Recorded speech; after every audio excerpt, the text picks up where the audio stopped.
ജനങ്ങളെ, ഞാൻ നിങ്ങളോടൊരു കഥ പറയാം. ഒരു കാര്യം പറയാം. വരുവിൻ വരുവിൻ. പറയൂ പറയൂ. നിങ്ങൾ നവരസങ്ങൾ എന്ന് കേട്ടിട്ടുണ്ടോ? ഉണ്ടേ ഉണ്ടേ. ശൃംഗാരം, ശോകം, രൗദ്രം. അതേ, ഒരു പുതിയ ഭാവം കൂടി കണ്ടുപിടിച്ചിട്ടുണ്ട്. അതെന്താണെന്നറിയാമോ? അറിയാം അറിയാം. അഹംഭാവം. ഛേ, മണ്ടത്തരം പറയാതെ. മണ്ടത്തരം പറ്റുന്നവർക്കും ഇളിഭ്യരാക്കപ്പെടുന്നവർക്കും പറ്റിക്കപ്പെടുന്നവർക്കും മാത്രം കിട്ടുന്ന ഒരു ഭാവമാണത്. ആദ്യം ശശിയായും പിന്നെ സോമനായും ഒക്കെ മാറി മറിഞ്ഞ് സൈബർ ലോകം കണ്ടെത്തിയ ആ പുതിയ ന്യൂജൻ രസമാണ് പ്ലിങ്. ശരിയാ, പ്ലിങ്. നമ്മൾ ജനങ്ങൾ, ജനാധിപത്യത്തിന്റെ നാരായ വേരുകൾ കൃത്യമായി പ്ലിങ്ങുന്നത് എത്ര വർഷം കൂടുമ്പോഴാണെന്നറിയാമോ? ഇല്ല. അയ്യേ, അതറിയില്ലേ? 5 വർഷം കൂടുമ്പോൾ ഇവിടെ നടക്കുന്ന ഒരു കലാരൂപമുണ്ട്. തെരഞ്ഞെടുപ്പല്ലേ, തെരഞ്ഞെടുപ്പ്. അതെ, തെരഞ്ഞെടുപ്പ്. ജനങ്ങൾക്ക് നേതാക്കന്മാരെ നേരിട്ടു കാണുവാനുള്ള സുവർണാവസരം. പരാതികൾ പറയാം, പരിഭവം പങ്കുവയ്ക്കാം. ഉത്സവകാലം. അതെ അതെ.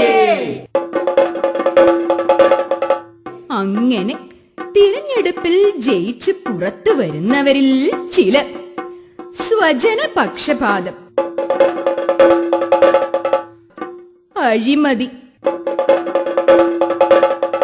വിലക്കയറ്റം തുടങ്ങിയ ആചാരങ്ങൾ ആവർത്തിക്കുകയും വാർത്താ മാധ്യമങ്ങളിലും TV ചാനലുകളിലും മറ്റു ചർച്ചാവേദികളിലും ഇരുന്ന് പുഞ്ചിരിക്കുകയും ജയിപ്പിച്ചുവിട്ട ജനങ്ങൾക്കു നേരെ നോക്കി പിൻഭാഗം കാണിക്കുകയും ചെയ്യുന്നു. അതെ അതെ.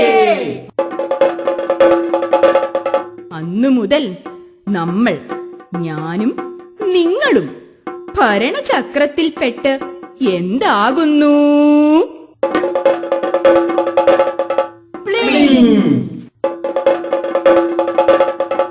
അങ്ങനെ എല്ലാവരും പ്ലിങ്ങിത്തുടങ്ങുന്നു. പിന്നെ ഒരു നെട്ടോട്ടമാണ്. ചിലർക്ക് നെഞ്ചുവേദന, ചിലർക്ക് തലവേദന, മറ്റു ചിലർക്ക് ബോധക്ഷയം. അങ്ങനെ ബോധം കെട്ട ചിലരെയും കൊണ്ട് സാധാരണക്കാരുടെ ആശ്രയമായ സർക്കാർ ആശുപത്രിയിലേക്കോടും. അവിടെ എത്തുമ്പോൾ ബഹളമാണ്.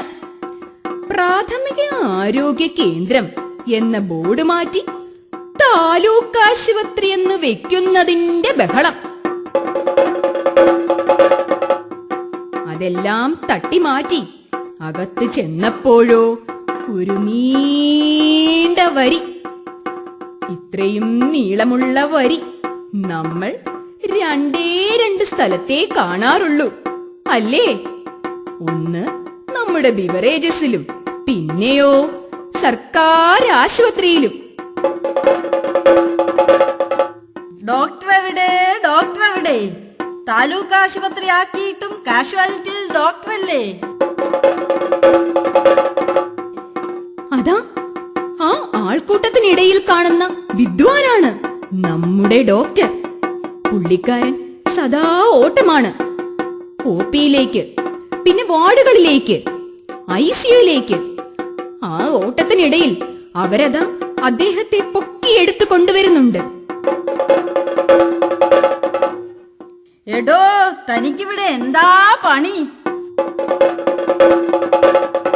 നിറയെ പണിയാണ് കൂട്ടരെ.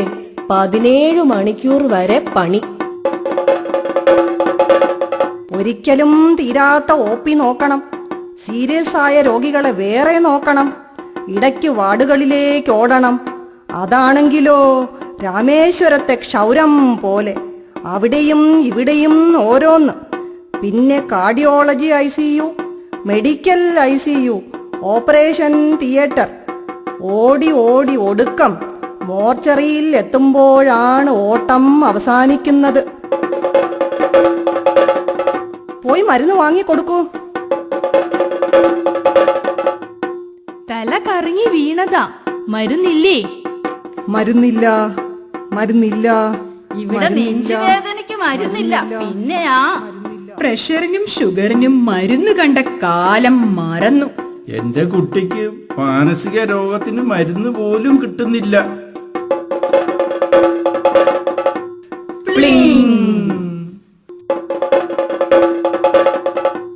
നമുക്ക് ആ ഡോക്ടറെ പോയൊന്ന് കാണാം.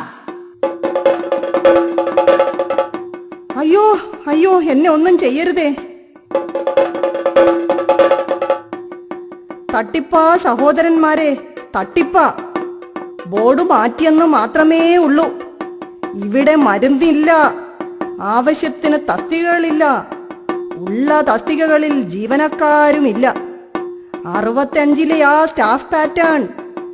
ഇപ്പോ നമുക്ക് കൊതുക് പിടുത്തമാ പ്രധാന പണി. PHCകൾ CHCകൾ ആകുന്നു.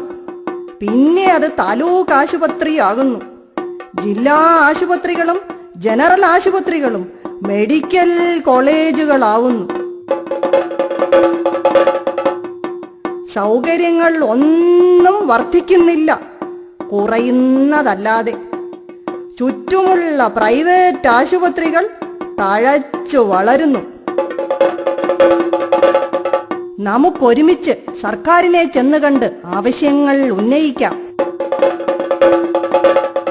ശരിയാ, നാം തെരഞ്ഞെടുത്ത് അയച്ചവരല്ലേ. ഒരു പരിഹാരം ഉണ്ടാക്കാതിരിക്കില്ല. വരൂ വരൂ. പക്ഷേ പോകുമ്പോൾ ഒരു മുദ്രാവാക്യം കൂടി ആകാം. സർക്കാരേ സർക്കാരേ സർക്കാരേ സർക്കാരേ, എന്താണ് ഈ കോപ്രായം? എന്താണ് ഈ കോപ്രായം? മരുന്നെവിടെ സർക്കാരേ? മരുന്നെവിടെ സർക്കാരേ? ഡോക്ടർ എവിടെ സർക്കാരേ? ഡോക്ടർ എവിടെ സർക്കാരേ? വികസനമെന്നത് ബോർഡിൽ മാത്രം, വികസനമെന്നത് ബോർഡിൽ മാത്രം. മതിയെന്നാണോ സർക്കാരേ? മതിയെന്നാണോ സർക്കാരേ? മതിയെന്നാണോ സർക്കാരേ? മതിയെന്നാണോ സർക്കാരേ? നിർത്തൂ നിർത്തൂ. നിങ്ങളുടെ ആവശ്യങ്ങൾ മരുന്ന് ക്ഷാമം, ഡോക്ടർ ഇല്ലായ്മ, ആശുപത്രികളുടെ ശോചനീയാവസ്ഥ, അതെല്ലാം മറന്നേക്കൂ. പകരം നിങ്ങൾക്ക് ഞാനൊരു മോഹന സുന്ദര സ്വപ്നം തരാം. ഒരു മെഡിക്കൽ കോളേജ്.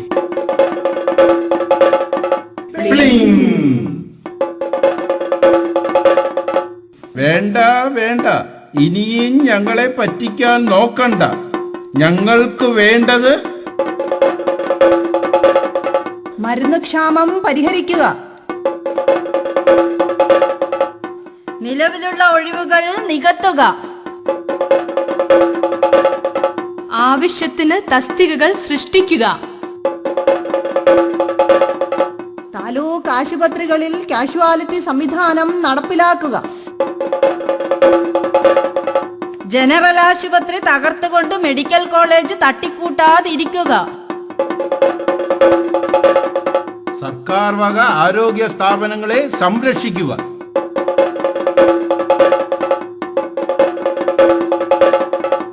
നിൽക്കൂ നിൽക്കൂ, നിങ്ങളെന്റെ കണ്ണു തുറപ്പിച്ചു. നിങ്ങൾ പറഞ്ഞതെല്ലാം ശരിയാണ്. മെഡിക്കൽ കോളേജ് നമുക്ക് വിദഗ്ധ ചികിത്സാ സൗകര്യങ്ങളില്ലാത്ത മലയോര മേഖലയിലോ തീരപ്രദേശത്തോ ആരംഭിക്കാം. ജനറൽ ആശുപത്രിയെ നമുക്ക് ഒരു വിദഗ്ധ ചികിത്സാ സൗകര്യമുള്ള സൂപ്പർ സ്പെഷ്യാലിറ്റി ആശുപത്രിയാക്കി ഉയർത്താം.